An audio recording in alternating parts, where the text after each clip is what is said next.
The Serie A just got super interesting. The Bundesliga is pretty much wrapped up. In Spain, things are getting tied up top in La Liga, and the only thing that is separating Liverpool and the Premier League title right now is time. All this and more on episode 47? 47, No Business Soccer Podcast. Kick us off, Snooze. Let's dig in.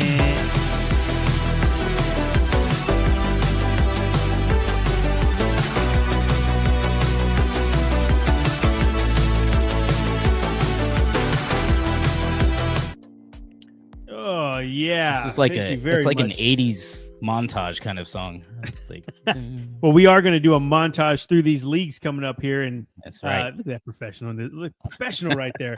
Welcome back to the No Business Soccer Podcast. I am your host Snooze, and we're here with a almost full family. We actually have Brainiac J-Fam on the ones and twos today, as Danny P's making his way back. But of course, nobody cares who we are. They all care about my boy Hype Man Vic. What you sipping on, dog? I don't have anything. I forgot. We started very quickly. So I have water. We'll do this. I have water in my last place Voli Doli Valladolid cup. Hey, I'll cheers you with that. Maybe if we mess up and have to cut, I'll go get something to drink. We'll see.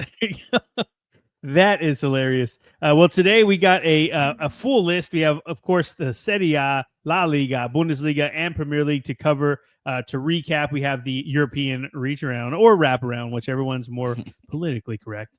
We also are taking a look at the Wrexham recap. We have Austin FC Minute and a quick little smidgen. Is that what the word is? Smidgen about the last 16 draws that came out for the UEFA competitions. That's where it's at right there. So we have a lot to get to, Vic. I think we should start off first with where we were at on Saturday night. Let's go to the Austin FC Minute.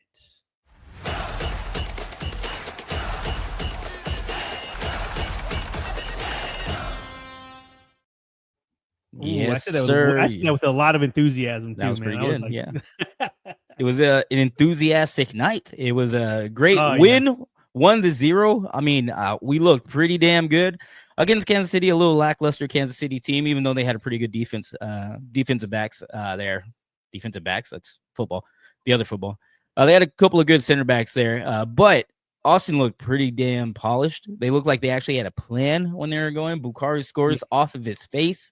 And we take the win. Austin FC also added a fireworks package. Like they were having fireworks. Yeah, that was awesome. Off the roof, and just kept adding stuff. And they shot off fireworks whenever the first kickoff happened, and as soon as the ref blew for full time. So it was pretty solid. All of our signings looked pretty damn good as well. We still did not have any Mirtu Usuni. He still probably will fall in line, maybe come off the bench this next weekend. But Brandon Vasquez looked amazing. Every single one of his touches, that was class. He's always setting somebody dude, he almost broke the crossbar, didn't he? Yeah, he had a rocket off the crossbar with a beautifully fed pass from Diego Rubio.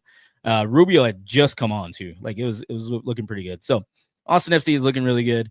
And I'm excited. Yeah, I'm excited for this season, and it was a fun match. Yeah. The thing that I took away from it, though, it was super cold. I mean, I couldn't feel my toes by the end of it, but the thing that I got out of it was really that that defensively they looked organized. They looked like they had an idea of what they wanted to do, and it wasn't like every time that they got countered or lost the ball somewhere in the midfield that we felt like we were going to give up a goal. I mean, it was awesome to see that. And Ilya Sanchez was awesome to watch. He was commanding everybody. He was getting the momentum going forward. I mean, with the ball, without the ball, dude was awesome. I'm just excited. It was a great showing. And I'm looking forward to the next game, which is who? I can't remember, actually. I'm putting you on the spot. This weekend. Yeah, I forgot. We started really quick, but yeah. But either way, great time, great Austin FC minute. I mean, let's keep more of these types of minutes. You know what I mean? Yeah, I don't know if you're gonna watch this next game because it's Portland. Just looked it up, and they play at 9:30 p.m. I'm pretty sure you'll be asleep. Oh no, yeah, I'll be asleep by then. I'm watching the recap of that one. But we'll be here again at Q2 Stadium March 8th against Colorado. Well, good news, bad news, everyone. Bad news is Snooze had some issues. He's back though. He's here. I am back. We got him back. Run up. The good news is I had time to go get a drink. So this is Owen Forster 1910. It's their double oaked offering that they have, and it's super sweet. There's some maple syrup on there. There's like pancakes and butter. Oh, it's so good, and a little bit of tobacco. I love Old Forester stuff. So cheers. I'm glad you had some issues. Yeah, internet issues are always fun. The 21st century problem that we all have now. Right. Okay. Well, that was a great Austin FC minute. Hopefully we can have more great ones like that. Now let's move to the Wrexham recap.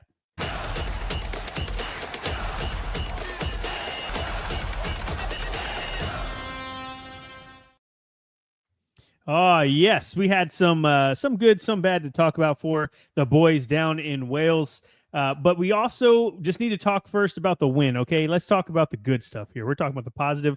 Wrexham bounced back from their 2-1 loss to Leyton Orient on Tuesday with a 2-1 win of their own against Mansfield Town.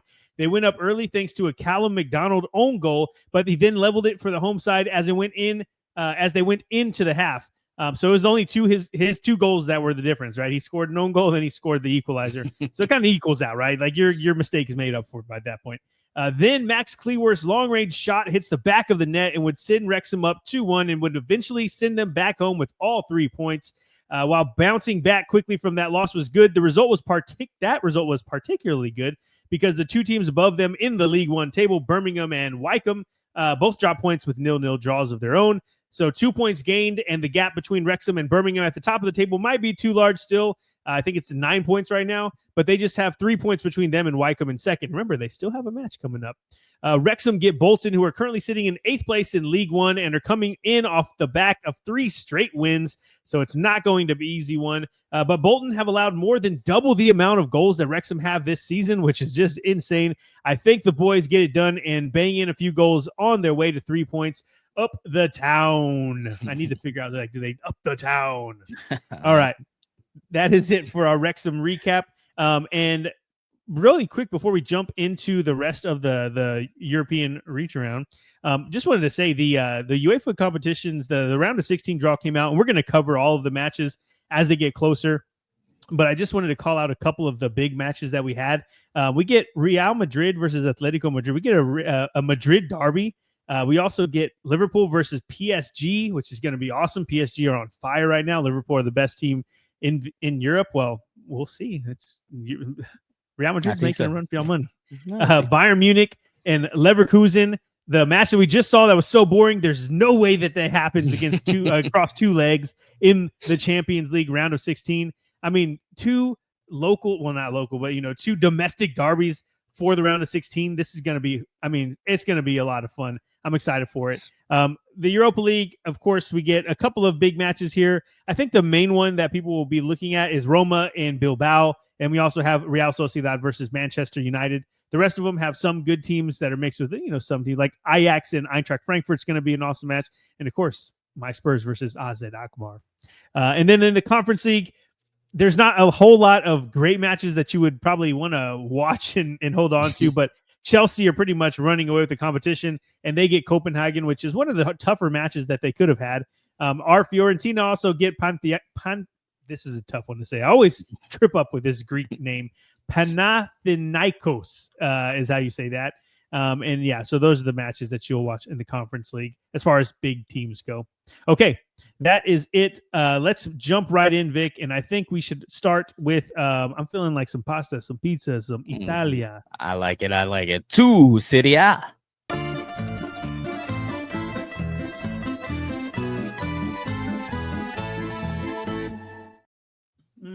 Dang, that was way quicker. I thought I was gonna get my drink over before that. Yeah, I don't know why they go they go quicker with JFam at the 1s and 2s. I know, right? That boy speeds them up or something. Well, let's jump right into it. First off, on Friday, we had Udinese getting a 1-0 win over the Milkmen. But the story coming out of this game is Luca, who scored the penalty, took the ball and wouldn't give it to the Udinese captain. His teammates surrounded him, and he takes the pin anyway. He buries it. But none of his teammates came out to celebrate with him. And then as soon as he scores that, he gets subbed off quickly after that. That is called sports drama, my friends. It's crazy, crazy scenes. On Saturday, Parma get a 2-0 home win over Parma. What? I put the same name twice. That's Bologna that I was supposed to say. Parma get a 2-0 win over Bologna and stop their 4-game losing streak in Serie A. Bologna were unable to take advantage of having some free time back since they were knocked out of the Champions League, and that's not a good look or a result for them. Our Lazio blew their entire emotional wad in the comeback against Napoli last weekend, and they go 0-0 on the road to Venezia. What a great result for Venezia, though. Lazio, they can't have results like this if they're going to finish in the top four. And then, again, what a tough week for the Milan team. Well, I guess there's two of them. So tough week for Milan as they crash out of the Champions League and they lose to Torino 2-1 this weekend. And on top of that, Pulisic had a penalty saved by that bad man, Milinkovic Savage. Tough look for them, but I know they'll bounce back. Inter left it late, but grind out a 1-0 win against Genoa thanks to Lautaro Martinez's 78th minute header. And this result, along with others, has made it a final 12 match days very, very interesting for that Scudetto race. And Vic will tell us more about what the table looks like here in a second. On Sunday, Como make it back-to-back wins in the Serie A with a 2-1 win over top of the table Napoli. Well, at least they were top of the table. More on that in a second. Hellas Verona get much-needed 3 points in a 1-0 win against our Fiorentina, who just can't seem to catch a break as they pick up their third straight loss thanks to the stoppage time winner from Verona, which is, they can't figure it out. What is going on, Viola? But I think the biggest storyline coming out of this match, though, is that the health of Moise Kean, who took a knee to the face, like the dude was sprinting and his knee jacked up his face. He was cleared to continue playing and he went back out there and then he collapsed on the pitch. And if you remember, this is the second time there's been a collapsed player on the pitch for Fiorentina. Just scary scenes out there. I know the first one was a heart issue, so kind of a lot different, but still, man, not a good look. And hopefully Moise Kean is okay. Atalanta had a bad week like Milan, but they made it a little bit better with a 5-0 road win over Empoli. I said they needed a professional performance here in our look ahead, and they got it with their dip in form, getting bounced from the Champions League and a coach calling out Lookman for the worst penalty taker of all time. This was a much, much needed clubhouse morale booster. Juve continue their hot streak in Serie A as they grind out a 1-0 win over Cagliari. This is their fourth straight win, and they have quickly established their top four credentials while now making themselves, I want to say, fringe title contenders. Maybe not. We'll see. And then Roma today on Monday put 4 past Monza in a 4-0 win to make it 3 wins in a row and 4 wins out of their last 5. Vic, where does that leave us with the Serie A table? Yeah, and like you said, we got a new number one. Inter's now number one. They have 57 points, taking advantage of the Napoli loss. Napoli now have 56 points, and they only have 3 points in the last 4 games. Not looking very good for them. But Atalanta, with the win, now have 54 points. They're in the 3rd spot. And then Juventus, like you said, on a 4-game win streak, looking pretty good. They have 49 points and now round out our top 4. And then our Lazio, our Fiorentina in the 5th and 6th spot, respectively, with 47 and 42 spots, trying to fight for those Europa League spots there. But if we take a look at the bottom of the table, teams that would be out of it if the season ended right now, first loser winner would be Empoli. They're in the 18th spot. They have 21 points on a 4-game losing streak. Venezia keep their badge. They have 17 points, and they are not in the last spot, 19th spot. They are above only Monza. Monza have 14 points. They just got thrashed, like you said a little while ago today, by 4 points, 4 goals, giving their goal differential -22 now. Not looking very good, but they hold up the rest of the table. That's bad. Yeah. That's I don't think they're the worst team in Europe though. But before you jump over to the match though, will you pull up that table one more time, JFam? I want to just say that the final match days are going to be awesome because what is that? 57, 56, 54, and then Juventus with 49. Like there's a good possibility that we're going late into we're already late into the season, but you know what I'm saying? Like the last few match days, and we don't know what the hell is going to happen. Yeah. That's all. Things are getting pretty tight up there and really competitive too. I'm excited to see how this ends. Okay. Just take a look at Napoli. Each loss is going to cost you a spot. It could cost you a spot easily. And good luck trying to get it back. Things are getting really hot. Looking good. Hot. Yeah. Okay. And since Napoli lost, they are now in the 2nd spot. And the team that won, or the team that beat them, is poor little Como, who just happened to do it. And tell us a little bit more about that match we had. Yeah, that I know I threw you off there because I was trying to talk about the table, and I still don't know if I'm having a lagging issue. So if I am, just let me know in the comments. Don't make fun of me, okay? I'm sorry. It's a little slow today. Also, whenever you if this is just a side note here, Vic. Whenever you have a kid, sometimes they don't fit to your schedule. You know what I mean? Like they want to do their own thing. That was kind of today's thing. So I got my dad. You might see some like vavas on me. Got some dad vavas on me. But yes, the match between Napoli and Como ends 2 Como, 1 Napoli, and it was insane when we were talking about it. I know we broke it down beforehand, and going into the match, we were like, okay, if they're for real, they'll get this done. But we don't know because Como, they have a lot that they need to overcome to win this one. And they freaking did it. And they won this match. And you knew something was going to go right for them when Napoli went in the 6th minute when, I don't know if you've seen it yet, Vic, but you'll have to check it out. Amir Rahmani, he scored an own goal, but it's like a weird own goal where he's not looking at the keeper at all. He just passes it back. And I mean, he passes it pretty hard. There's a guy crashing down on him. And the keeper's nowhere near the 6-yard box. This just rolls right in, and they just look at each other like what? Yeah. I mean, it's horrible. But yeah, I mean, Napoli's goal that they got to level it, though, came from some poor defending from Como as well. So it kind of evened out in that front. But the difference between these two teams was the 2 young studs that we've been talking about, Asan Dio and Nico Paz. And man, they're awesome and they are fun to watch.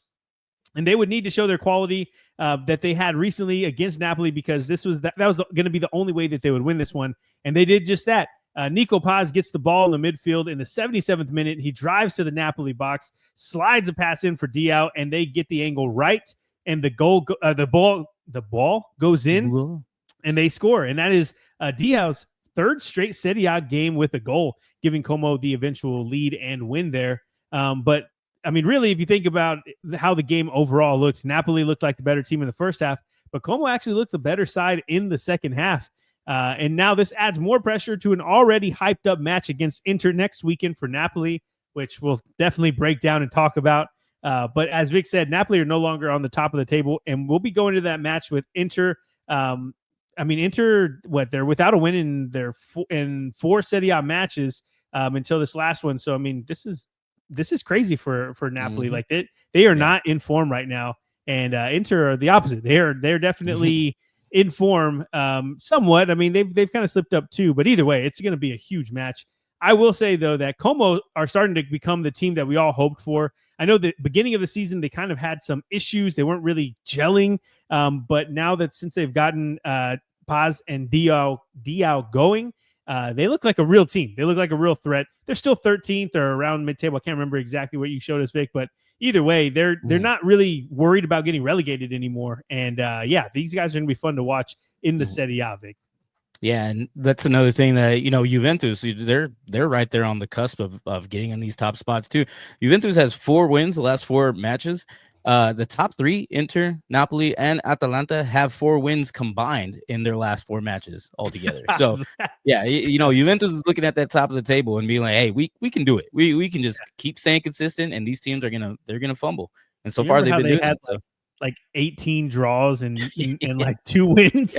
They've like doubled their wins in the past 5-6 weeks. And they're looking like a pretty good team, pretty good squad. So, okay.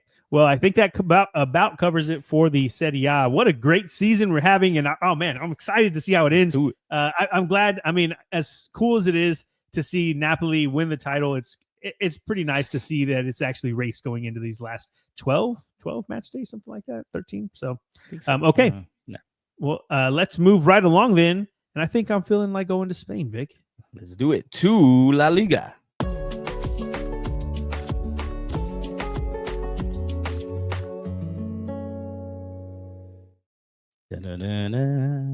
Yes. Smooth. Okay. We're going to jump right into this one because it is smooth music and I am feeling good. Vic also got the alcohol too. I was about to say Vic has no alcohol, so he's not feeling good, but you are feeling good. You got that. I got a healthy pour too. Look at that. God, that is a 3-finger pour. Yeah. Oh man. Okay. And they'd like their wine. Is it wine in Spain? It is wine. Yeah. Spanish wine. Oh yeah. Is there any other alcohol though? I'm trying to think if there's like. I think no. That was Italy. I forgot what I had whenever we started doing our very first episodes where we went over each league. Yeah. I had a country based cocktail, but I forgot what I had. That's right. Or if you Yeah, can yeah. figure out, go back to our old episodes and tell me what I had in the Just in the comments. First one to call Yes, it yes. out, I'll Get pin you you. around. I don't know, somebody wanted to be pinned on the last There YouTube you go. thing, Yeah. so I did. So I'll pin you. Who knows? Okay. Well, before we are giving out free alcohol, let's talk about this weekend's matchups. On Friday, we had an Iago Aspas penalty as the difference between Celta and Osasuna, as Celta get a 1-0 win. The mid-table is so congested in La Liga, Vic will show us here in a second, and we'll kind of break that down, that if Celta, if they keep up their form, they could be dreaming of Europe soon, which is crazy because they haven't had the greatest season. On Saturday, Espanyol get an 86th minute winner to beat Alaves 1-0, and this is a massive relegation clash and puts Espanyol in great position to stay up. The biggest thing that I noticed in this one was Espanyol's fourth kits. I don't know if we've seen them. I don't even know if we had them whenever we were doing our breakdowns. They must have come out recently. And man, if you haven't seen them yet, I'm not sure about them. They have like one sleeve is white, one sleeve is blue or red. It's kind of weird. I don't know. Anyway, check it out. Let me know what you think in the comments below. Rayo Vallecano lose 1-0 again to make it back-to-back losses, this time to Villarreal. More on this match in a second. And, well, I got this one wrong. It was Atleti 3, Valencia 0 at the Mestalla. And when Julian Alvarez got a brace within the first 30 minutes, you knew it wasn't going to end well for Valencia. The good or bad news, depending on how you look at it, is that Leganes and Las Palmas also lost, so that result doesn't push Valencia further down the table. So, I guess they good and bad. They could have won and then kind of put themselves above them. So anyway, but they didn't get pushed further down. It was a business as usual performance for Barca as they get a 2-0 road win over Las Palmas. Lamine Yamal and Dani Olmo link up for the first before Ferran Torres puts it out of reach. And man, just watching that match, Yamal is just so damn good. I know I say it every time, but his passing range is ridiculous. Like, of course, we've seen him score goals, but his passing range is so good. It's now 4 straight losses for Las Palmas, who are only out of the relegation places thanks to goal differential. And I believe that's 5 straight wins for Barca, which is just really good. They're hard to beat. On Sunday, Real Madrid get a 2-0 home win over Girona. And okay, now Vinicius and Mbappe are linking up for goals, which is good luck to everyone else in Europe. Mbappe was amazing all night, but the real story is Luka Modric's magical goal. It was just, I mean, as Vic would call it, it's a boner ball. It's boner inducing. Boy, turned the clock back 10 years. And man, that was an awesome goal. I mean, he kicked the shit out of that ball. Did he not, Vic? Like, he did. It was he did, insane. Yeah. I never called it a boner ball, but if there was one, it would be that one. Yeah. Yes, for yes, sure. Okay. All right, fine. Getafe fall at home to Betis 2-1, and Anthony Watch continues as he looked awesome, and he got the assist for Betis' first goal after it was his run that created. He's driving at the defense. He cuts through and slips the goal in, but then he decides to slide from behind on a player that gets by him, and he's sent off. And so what a whirlwind he's always been. But yeah, I mean, it's back-to-back wins for Betis as they work to catch up to those teams in the top 6.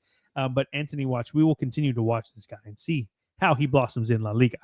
Real Sociedad get a much-needed win as they beat Leganes 3-0. And this match just felt different for La Real. They just played with a bit of a swagger. They looked good. Every goal they got felt like it was long range, and it felt like every attempt they were taking was from outside the box, like they were just playing with these guys. But anyway, they, I mean, albeit it was a team that hadn't won in 6 matches, but points is points. Who cares? Bilbao destroyed the hapless Valladolid 7-1. Valladolid are for sure on their way down, but man, what a result for Bilbao as they continue to be French title contenders. We'll see here in a second, Vic. Sevilla and Mallorca split the points in a 1-1 draw here on Monday, which keeps Mallorca right in the thick of the European place race as well. And with that, Vic, tell us what that table do, dog. Yeah, well, things are getting real tight up here on the top of the table. Barcelona and Real Madrid both have 54 points. Barcelona taking the top spot just off goal differential. They have 42, while Real Madrid have a 31 point goal differential. Both coming off wins. In the third spot, Atleti is 53 points, just 1 point behind them. So that race, again, really tight up there with Atletico Bilbao rounding out our top 4 with 48 points, just another 5 points behind them. And then tickling our top 4 is Villarreal with 44 points. We'll talk a little bit more about them in just a second in their match. But if we take a look at the bottom of the table, the first teams, the first losers that would be out if the season ended today is Valencia. They have 23 points. Las Palmas also has 23 points, but has a negative 14 goal differential. Valencia has a negative 16 goal differential, giving them the 18th spot. Alaves is right behind them with 22 points in the 19th spot. And then, holy guacamole, my Volidolis, Real Valladolid. Man, I just made fun of them last week for having a negative 37 goal differential. And then they get 7-1. I was thinking that's the first thing I thought of when I saw that difference. Like they got beat that bad. I was like, Jesus, man. I don't know. Now they have a negative 43 goal for the differential. Look at all that red. Insane. Oh, nothing but red down there. 15 points, 7 points clear of Alaves, and Real Valladolid doing their best to get relegated. But I know you brought up a little bit the mid-table action that we have here. Rayo Vallecano has 35 points in the 6th spot. And then it goes 35, 35, 35, 34, 32, 32, 32, 31, 30, all the way down to 14th. 5 points differentiate 6th and 14th. Getafe has 30 points in the 14th spot. Yeah, things are really congested in the middle, and it means just one slip up and another team winning.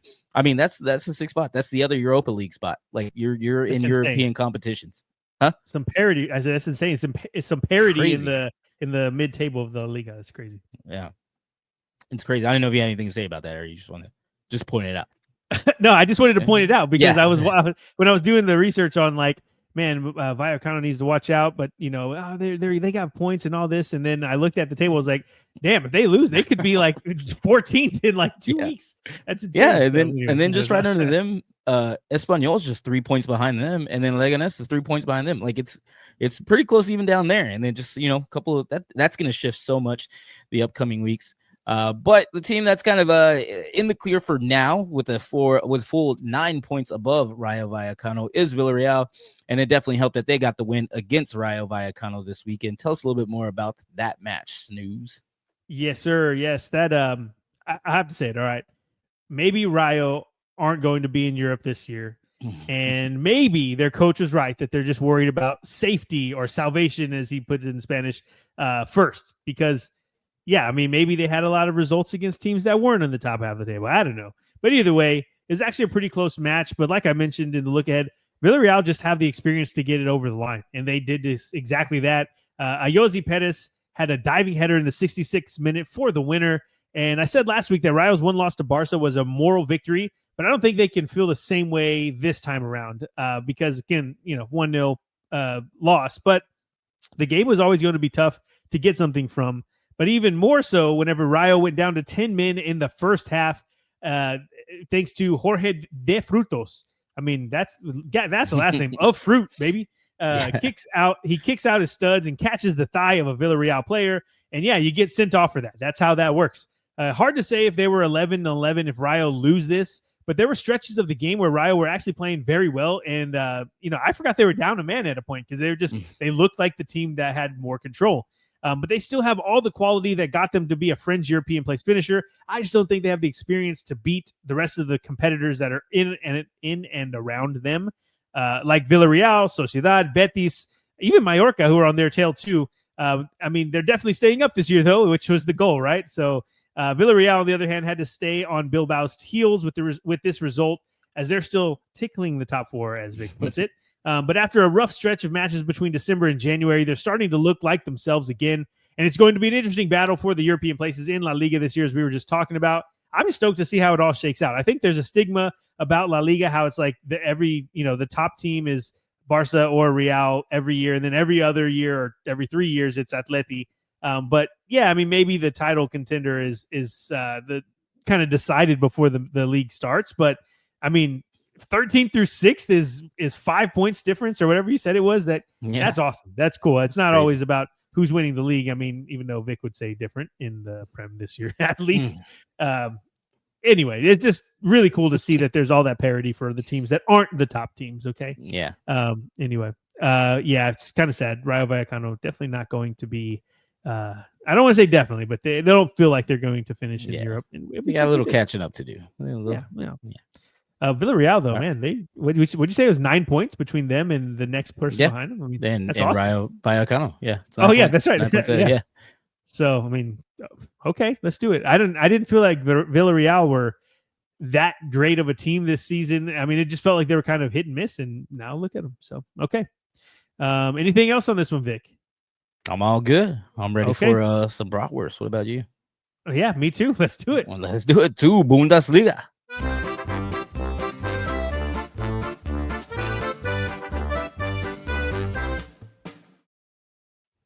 All righty. Well, let's talk about some Bundesliga. And I say it like that because, there's the two leagues that we just covered. Great, exciting finishes to the season for the title. Title contention, I guess you can call it. The next two leagues that we're covering, not so much to, I guess to the mutual, it's not fun, but to some, it's a lot of fun. So let's jump into these. On Friday, Freiburg destroy Werder Bremen 5-0 to make it 3 straight losses for Bremen. We got a beautiful free kick from Grifo, a freaking ridiculous bicycle kick from Sildilia. You like how I'm saying these names? Let's do it. Bad. And Freiburg make it 4 straight Bundesliga wins. Way to go, Freiburg. But I think there was something weird that they caught in the table, so we'll let him talk about that here in a second. On Saturday, Augsburg extend their unbeaten run to 7 as they beat the 10 men of Gladbach 3-0. Gladbach hadn't lost in their previous 5 matches, but having a keeper sent off in the first half is a bad way to start. It was a first Bundesliga hat trick for Claude Maurice, and it was a pretty fun match to watch. Although I had Gladbach winning that, but can't win them all. Wolfsburg left it late, but they get the equalizer to split the points with Bochum in a 1-1 draw. And what a great result for Bochum, who are doing all they can to stay up. But this was Wolfsburg's 4th draw in their last 5 Bundesliga matches. Get it together, boys. Mainz make it back-to-back wins as they get a 2-0 win over St. Pauli. It's 3 straight losses for St. Pauli, and they aren't that safe from the drop zone. But Mainz had some cool new Carnival-colored kits or whatever was going on. I was trying to listen to the commentators whenever the match is going on, but check them out. They're like all different colored checkerboards. I don't know, it's really cool. And I guess I didn't know. I mean, I should have with the look ahead. I don't remember talking about it though, but I guess Mainz is a big carnival place. Like we have Mardi Gras here in what's the place called? New Orleans. Golly, I kept wanting to say Los Angeles. I'm like, it's not Los Angeles, New Orleans. It's different LA. Yeah. Yes. Maybe that's why my brain was doing it. But I guess Mainz is a big carnival. I don't know. We'll have to find out. Maybe we'll go there one day. Cool. Yeah. Okay. Leverkusen get a clean 2-0 win over Kiel as they try to chase down Bayern. And I would say that Kiel are on their way down, but it's surprisingly competitive at the bottom of the Bundesliga table, as Vic will show us here in just a moment. Dortmund get a 6-0 win over Union Berlin to stop their skid of back-to-back losses in the Bundesliga. Girassi gets 4 goals, and let's see if we can build on this, Dortmund. Let's do it. Union Berlin have now lost 3 of 5 and only 1 win in that span. It's not looking good for them. On Sunday, Leipzig took a tough way to get to a point, but they end 2-2 with Heidenheim nonetheless. Heidenheim were up 2-0 after just 12 minutes in this one, and were on their way before letting that lead slip. It did stop their skid of 5 straight losses, though, so that's good for Heidenheim. Bayern do what Bayern do in a 4-0 win over Eintracht Frankfurt, and we'll talk more about the implications of this in a second. Stuttgart split the points with Hoffenheim in a 1-1 draw. Stuttgart felt like the better side for most of this match, but they failed to get that all-important second goal that we always know they need. And the one thing I will say about this one, because they were punished for it, they get that 1-1 draw, is that there's a player, Voltemata, on Stuttgart's team who he's been on the team all season, but he's just starting to come alive now. And he's just so damn good on the ball. Like, he's smooth. It's like he's dancing. He's just kind of cutting in between defenders and scoring goals. Fun to watch. Go check out the next Stuttgart game if you can. Okay, with that, Vic, where does that leave us in the Bundesliga table? Well, we do have Bayern Munich on top, and I don't think they're looking back. They have 58 points, still looking absolutely amazing. They're a clear 8 points ahead of Leverkusen, who are in the number 2 spot. They have 50 points. And then another 8 points behind them is Eintracht Frankfurt with 42 points. And then, 3 points, a little bit better. Behind them is Welcome Freiburg. Made it up to the top 4, and looks pretty good up there to take some of that red out. But, yeah, it's pretty crazy just how much Bayern are running away with it. And not to mention Freiburg, like you said earlier, I was taking a look at the table, have a -2 goal differential in the number 4 spot. Surrounded by double-digit goal differentials, positive goal differentials, somehow sneaking into the number 4 spot with a negative goal differential. That's crazy. The next negative goal differential is 11th with Augsburg. And it's pretty crazy for them to be in the top 4 to have that. That is insane. as we were, you brought it up right before we went on air, and I was like, okay, we got. Yeah, I like, gotta. I don't know if I've ever seen that. They're literally Yeah. the only team around them that has a negative goal differential, and Yeah, everybody else is in double digits. Like, if you're in the Champions League with that, I mean, boy, you're gonna get like 17 put on you by yeah. by a team in there. Yeah, that's pretty crazy. But tickling our top four is Mainz that you brought up a little bit earlier. They have 38 points. Tied with them is RB Leipzig with 38 points as well. They're trying to get into one of those Champions League spots, just probably the fourth spot, because again, it's there people are running away up there on top. So, but if we take a look at the bottom of the table, boy, oh boy, Bochum.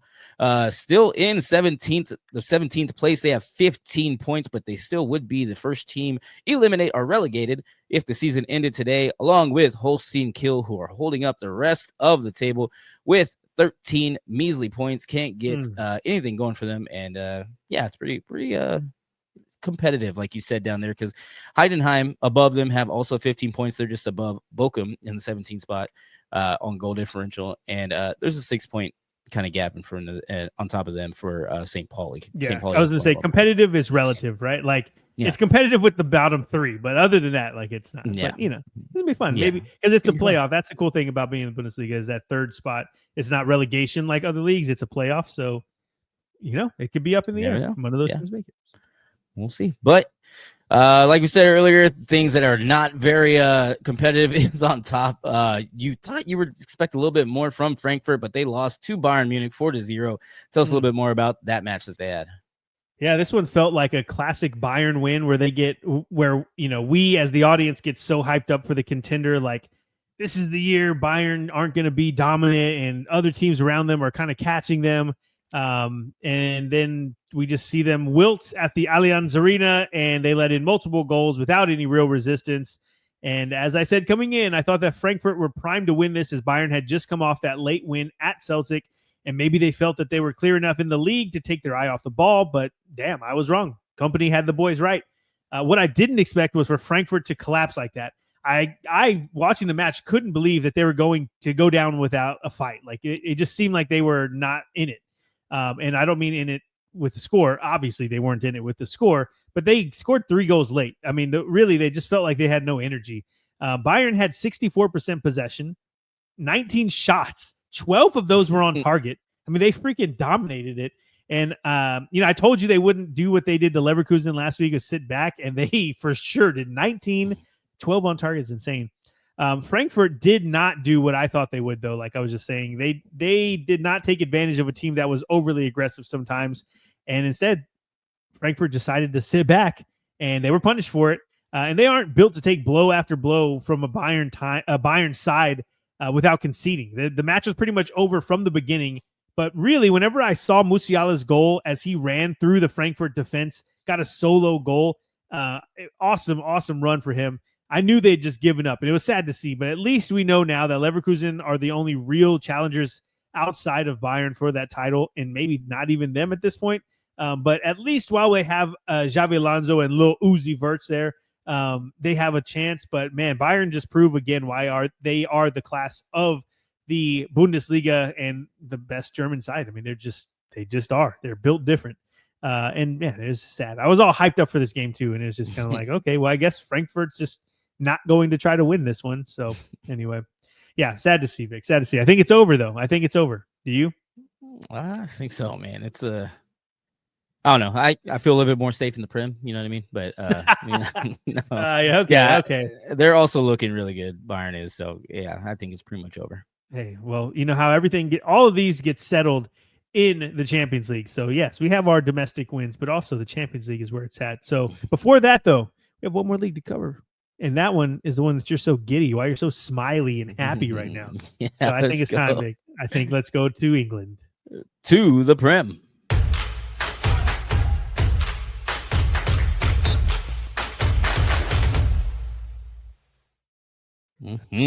Yes. Well, Vic is so happy, and you're going to find out why here in just a moment. On Friday, mid-table Brentford get relegation candidate Leicester. They got them on the road. And, essentially, Brentford destroyed Leicester and left Leicester being relegated. I mean, that's how that match ended. Everton and Manchester United on Saturday finishes 2-2 in an exciting comeback for the Red Devils. Everton had control of the game in the first half as they got goals from Beto and Decore, but United came back with 2 late goals to split the points, and we haven't seen fight like that from United in a long time, so it's kind of refreshing to see. Everton, they'll feel like points were dropped, though, which is, I mean, if you feel like you drop points against United, that means your team is in a different level, and Everton are right now. Wolves get 3 unlikely points on the road to Bournemouth in a match that ends 1-0. Bournemouth were unable to play like themselves as they had a first half red card, and that man, Mateus Cunha, does it again as he gets the winning goal. What a result for Wolves. They're looking like the best team of the bottom teams for sure, and I'm pretty much assured they're going to stay up at this point. Spurs take care of business and get a 4-1 win over Ipswich.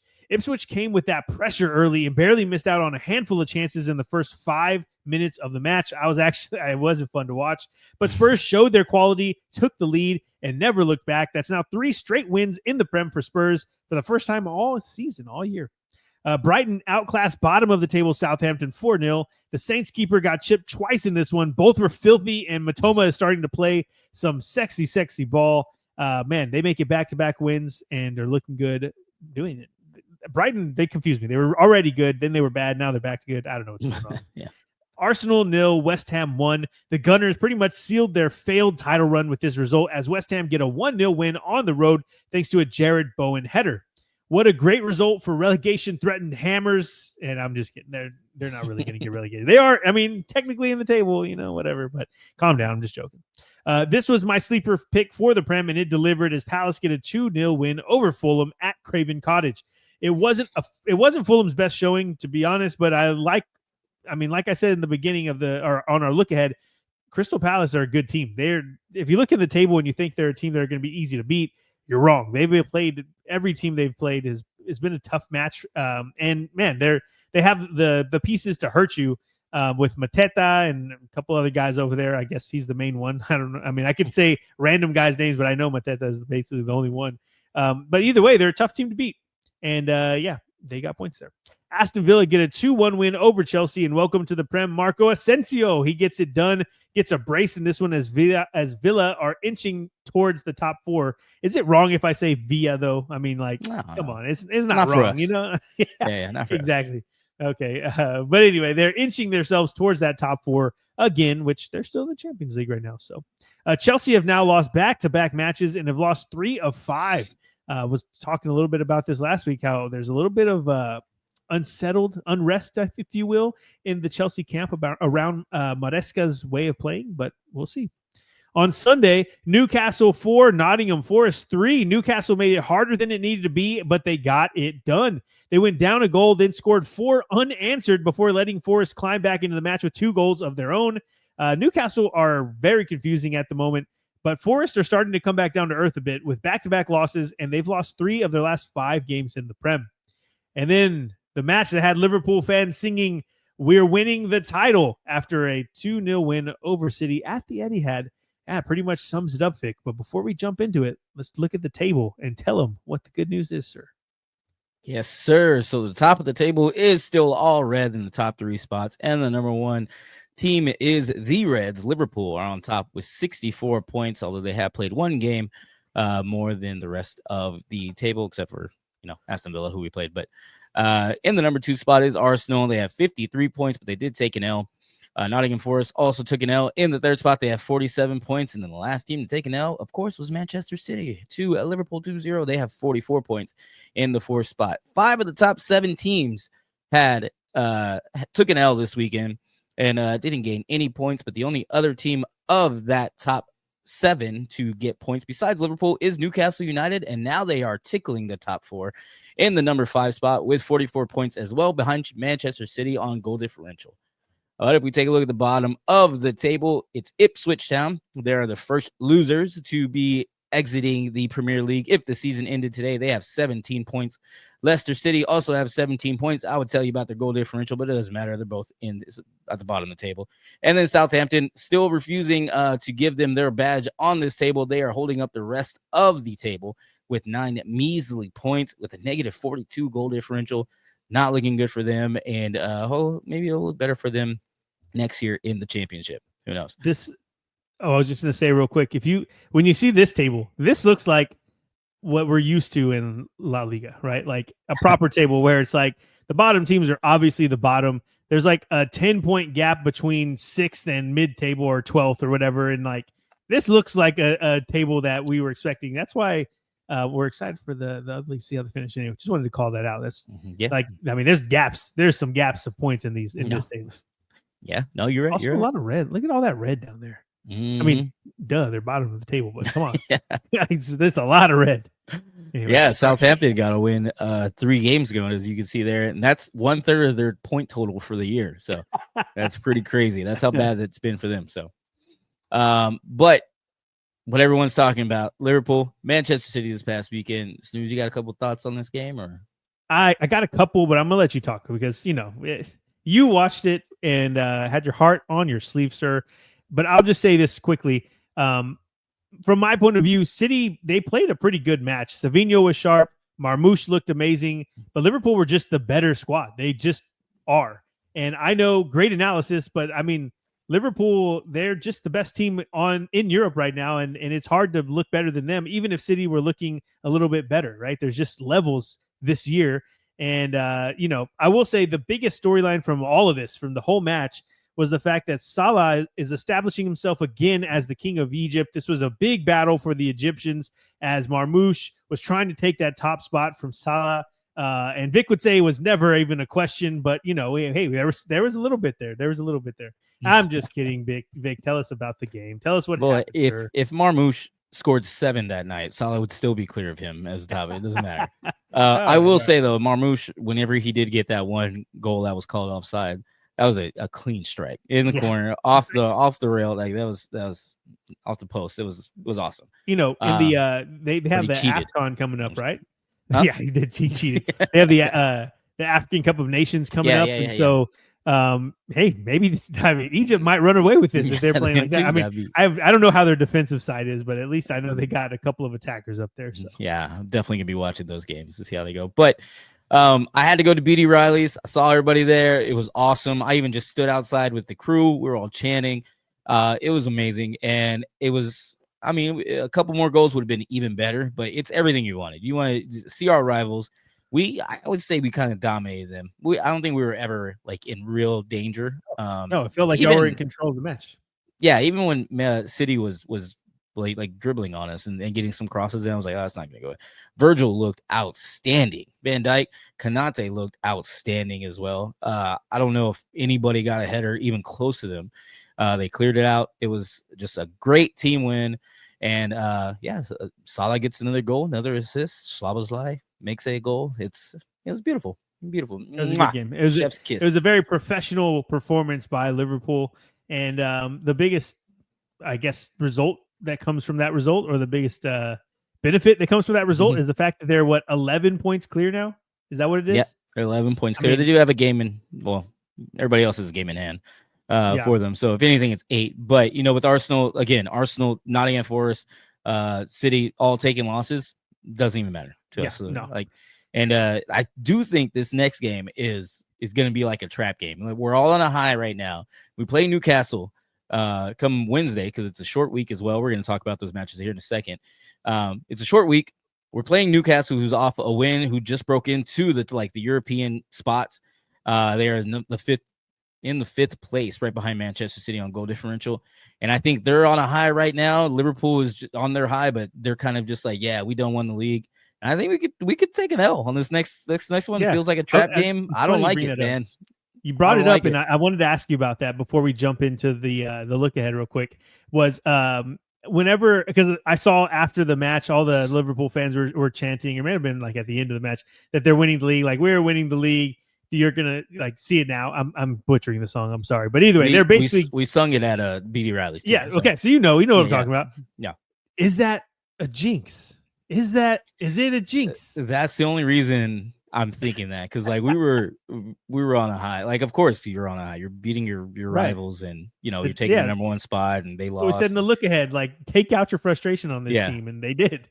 And that's why I'm thinking, man. I hope everything goes well this next week, because it wouldn't be the worst thing. That's another thing about it. It wouldn't be the worst thing if we lost, because we're still clear points, and we're yeah. looking good anyway. But I don't know, man. I still expect to win. It's just we'll see. We'll talk about it here in a minute. And now that we're done talking about what happened this past week, we do have a midweek matchup for the Premier League. Midweek madness. The Tuesday, Wednesday, and Thursday games this week for the Premier League. Let's bring them up. We're not going to go through the whole thing like we usually do on our look aheads. We're just going to bring up the table and kind of talk about what matchups they have coming up. Snoop? I just wanted to talk about the days they broke them up, and it's not really fair because it's like, hey, you can watch a couple of matches on Tuesday, but they're not great. But Wednesday, I mean, look at that. We have Tottenham, Manchester City, Manchester United, Ipswich Town, Nottingham Forest, Arsenal, Liverpool, Newcastle. Like, it's some great matchups. And I say Manchester United, Ipswich Town, but that's mostly because that's a relegation battle, right, Vic? Mm-hmm. And this is what we were talking about a second ago. Liverpool going to, I guess, have to stick to like their mentality, make sure that they're right to go for this game because Newcastle's no joke. And then, I mean, another top 4 match between Forest and Arsenal, City, who are kind of coming off the struggle bus, versus Spurs, who are getting healthy. That's going to be a really fun Wednesday matchup. It's going to be hard to work, Vic. Let me just put it that way, right? Hard to. Well, hey, I'm off. Wait, I'm off. I don't have to work. Yes. How did I forget that? Dang, man. Hey, know, this what's it called? The paternity leave. It is working out in my favor, man. Working out in my favor. So anyway, outside of Liverpool match, though, any match that you're looking at in particular? I'm going to be watching Nottingham Forest and Arsenal. I'm going to see who gets 3 points, and if if we can keep a little bit more of a lead and Nottingham Forest take the win, that would be pretty cool. I think so. So yeah, what would be that 14-point lead? I mean, it's it's freaking wrapped at that point. I would prefer that. Yeah. So, I'll be watching that one. I also want to see Manchester United and Ipswich. I want to see them lose to a relegation team. That'd be great. And it's just going to be a pretty fun week. And I do have meetings throughout the 2:00, which is going to suck. Oh, man. Look at that. Wednesday, 1:30. I mean, I guess the match day is at 1:30, but that is a stacked lineup for Wednesday. Yeah, so I have to just go in early Wednesday so I can leave. Yeah, there you go. Lunch, and then I can watch the rest. Yeah. There you go. Question I have for you, though. Thursday, West Ham and Leicester. Do you think they put that on there because it's a 6-pointer, a relegation battle? Because maybe West Ham are down that table, baby. It's I don't know. I mean, they're still 13 points ahead. Yeah, but I know. I mean, what is it? 16 versus 19. Leicester. I'm just talking mess, and I don't know why. Like I'm picking on West Ham today, but maybe because Spurs were in that position and we're not anymore. So I'm like, let's go. There you go. Anyway, but it's just like, why that one? Why is that one? Maybe there's something that if you're a fan of either of these teams and you think this is like a derby or there's something going on, let us know because that's random to be the only game on Thursday. Maybe it's just something to do with the schedule. I have no idea. But anyway. Okay, Vic, take us home. Not a clue. Well, thank you, everyone, for spending some time with us talking about some football. And, let us know what you guys are looking forward to for this either midweek matchup or this weekend's matchups coming up. Or did we miss something from this last weekend of games? Follow us all on all of our social medias. Everything is at No Business Soccer Podcast except for X, except for TikTok. I keep forgetting TikTok. That is at No Biz Sock Pod. Again, we appreciate it. We hope everyone has a great night, and we will talk to you soon. Peace. Peace.